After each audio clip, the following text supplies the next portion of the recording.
conflict in Syria has also spilled over the border to Turkey. 2 rockets landed this morning in the southern town of Kilis.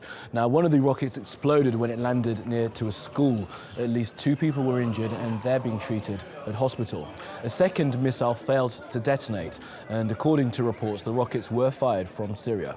The strikes happened as the US and Turkish officials are discussing how Daesh can be pushed farther east. Now, Andrew Hopkins is following this story from Ankara and joins us live. So, Andrew, just take us through again what happened this morning in Kilis.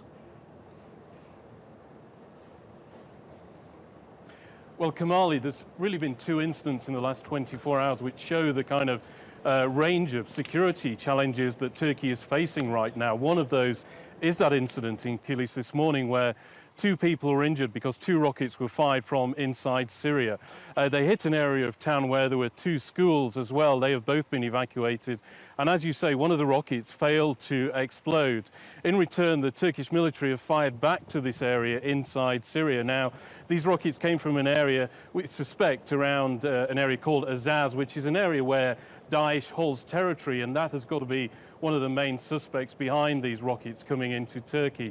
And the other incident to talk about is that the Turkish military says it's carried out airstrikes in the Kandil Mountains. That's in northern Iraq, and this is an area where the PKK operates. This is a group that carries out terrorist attacks inside Turkey, has carried out a couple of attacks in Ankara in the last few months with quite high death tolls.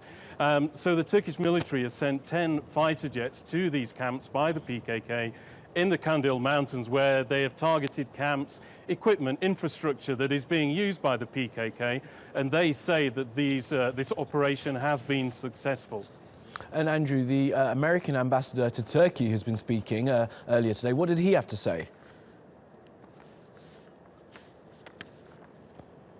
Well, yes, you're right. The US ambassador has been speaking at one of the regular press briefings he holds here in Ankara, and what he's been saying has been quite significant because effectively the US and Turkey are on the same side in the war in Syria, but they do have some areas of disagreement, and one of the main areas of disagreement is the Kurdish fighters that are fighting inside Syria's border, and particularly the armed group, the YPG, which is made up of Kurdish fighters. In the past, the US has dropped weapons aid to areas controlled by this organization.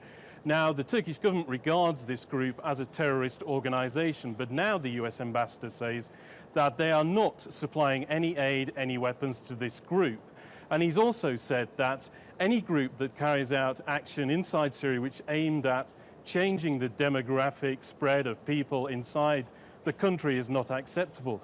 Again, this could refer to the YPG, because there have been plenty of reports in the last few weeks and months that this group is trying to change the demographic makeup of northern Syria, pushing Arabs out of this area so that in the event the war ends, that the Kurds can then try and create an autonomous area or possibly even an independent state. So what the ambassador is saying is really shows that maybe the US and Turkey are getting much closer together on the areas of dispute that they have.